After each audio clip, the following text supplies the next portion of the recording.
Enfin, des nouvelles positives concernant l'effondrement de l'économie russe. La Russie croule sous des millions de barils de pétrole. Comme tous les stocks imaginables sont pleins et que les acheteurs se font de plus en plus rares, même malgré d'énormes remises. Le Kremlin utilise désormais les pétroliers de la flotte de l'ombre comme réservoirs flottants, mais ceux-ci atteignent aussi leurs limites. C'est pourquoi les experts de l'OPEP prévoient que, tandis que les autres augmenteront leur production de pétrole, la Russie sera contrainte de la réduire considérablement. Les experts de Reuters indiquent que les producteurs de pétrole russes devront bientôt fortement réduire leur production. Comme la pression croissante des sanctions imposées par le président américain Donald Trump et les puissances européennes limitent la capacité d'exportation de la Russie, cela signifie que le déficit budgétaire de la Fédération de Russie va encore augmenter. On pourrait penser que la Russie pourrait raffiner elle-même ce pétrole, mais elle ne peut pas le vendre, la réduction des exportations se fait vraiment fortement sentir, mais ce n'est pas le cas. Les frappes ukrainiennes contre les raffineries de pétrole en Russie ont déjà entraîné une hausse des prix du carburant dans les stations-service russes. Je m'appelle Alexei Petchii. Discutons ensemble de ce sujet. Mais avant de commencer cet épisode, je vous demande de vous abonner à la chaîne, de mettre un like et d'écrire n'importe quel commentaire sous cet épisode, et aussi de vous abonner à ma chaîne Telegram Petchii News. Le lien se trouve dans la description de la vidéo. Nous y publions des actualités en temps réel dès qu'elles arrivent. Ainsi, des experts spécialisés assurent que les producteurs de pétrole russes devront réduire considérablement leur volume d'extraction dans les prochains mois. Car la pression croissante des sanctions imposées par les États-Unis et l'Europe limite la capacité d'exportation de la Russie. Et les réserves de stockage en Russie sont déjà pratiquement pleines. Comme l'écrit Reuters, les exportations de pétrole russe sont restées globalement stables ces dernières années, malgré l'ampleur des sanctions occidentales et la forte réduction des achats d'énergie russe par l'Europe. Moscou a réussi à rediriger la majeure partie de son pétrole transporté par voie maritime vers la Chine, l'Inde et la Turquie, principalement grâce à une flotte fantôme pour contourner les restrictions, tout en offrant d'importantes remises aux acheteurs. Mais tout a changé. Les sanctions américaines contre les deux plus grands géants pétroliers russes, le désengagement progressif de l'Inde du pétrole russe, les sanctions européennes sur les produits pétroliers issus du pétrole russe, la traque de la flotte fantôme et, bien sûr, le retour progressif du Venezuela sur le marché pétrolier. Comme l'ont montré les données, les exportations de pétrole russe ralentissent depuis plusieurs mois, depuis que Donald Trump a renforcé les sanctions et imposé des droits de douane à l'Inde en raison de ses achats de pétrole russe. La demande a également souffert de l'entrée en vigueur en janvier de l'interdiction par l'Union européenne d'importer du carburant issu du pétrole russe. Selon la société d'analyse Kepler, les exportations de pétrole russe par voie maritime ont chuté à 3,4 millions de barils par jour. En janvier, contre 3,8 millions de barils par jour en décembre, et depuis début février, il s'élève à environ 2,8 millions de barils par jour. Autrement dit, en moins de 2 mois, une baisse de 600 000 barils par jour. En réalité, c'est un volume énorme, vraiment immense.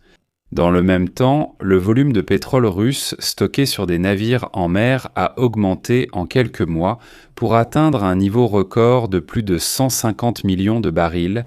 Autrement dit, des pétroliers transportant ce volume de pétrole dérivent simplement en pleine mer, beaucoup de pétroliers ont ralenti leur vitesse et certains se sont même complètement arrêtés et dérivent maintenant en mer.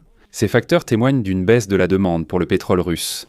Et voilà qu'une nouvelle idée de la Commission européenne arrive en plus. Des sanctions globales contre chaque entreprise qui assure le transport maritime du pétrole russe ou qui y est liée vont bien au-delà des mesures précédentes.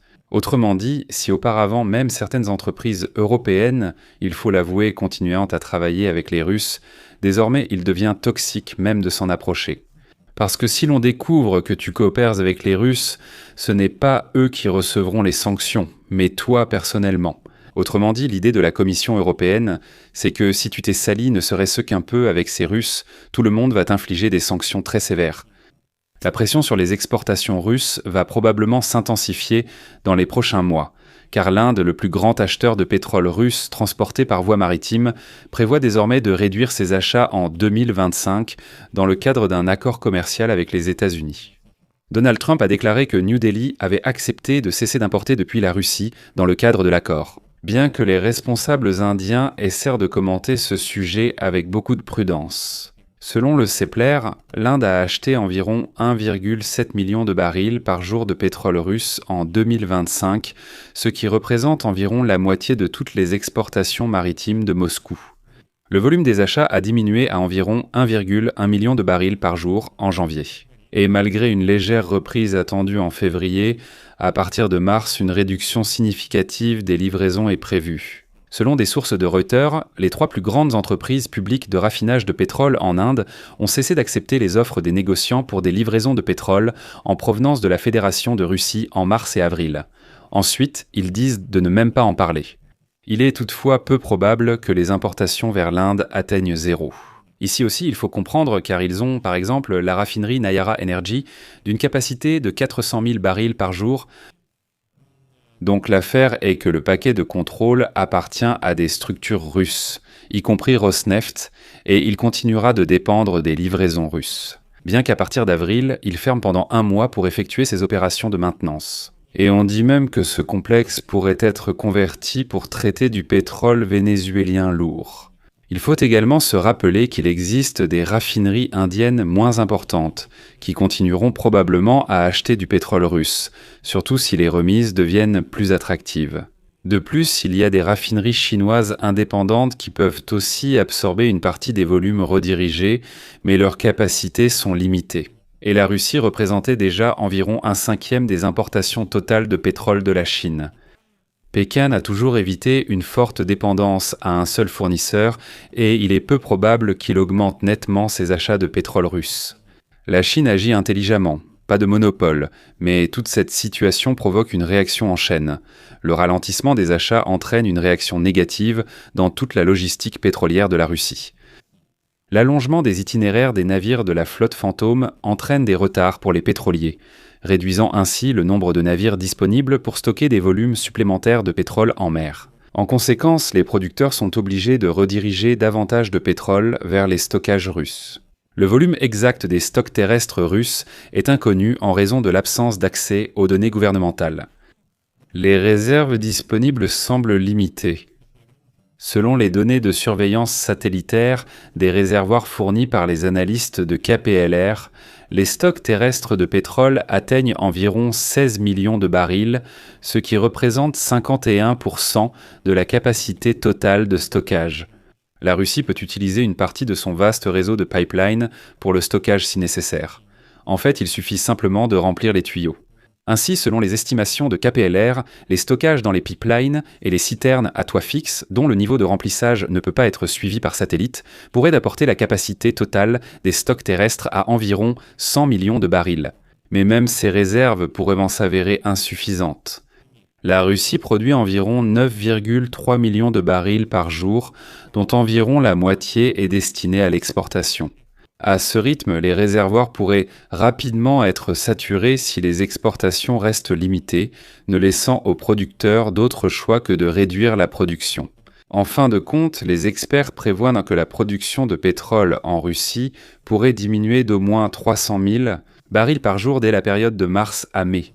Et encore, ce sont des prévisions très optimistes. Parce qu'il ne faut pas oublier que les drones ukrainiens détruisent les raffineries de pétrole russe, et il faut aussi prendre en compte que le marché intérieur souffre également énormément. Il faut rappeler que la vente de pétrole et de gaz représente environ 1/4 des recettes du budget fédéral russe. Mais les revenus du budget fédéral provenant du pétrole et du gaz en janvier de cette année ont déjà chuté de 50% par rapport à la même période de l'année dernière, atteignant leur niveau le plus bas depuis juillet 2020, et ce ne sont pas mes inventions.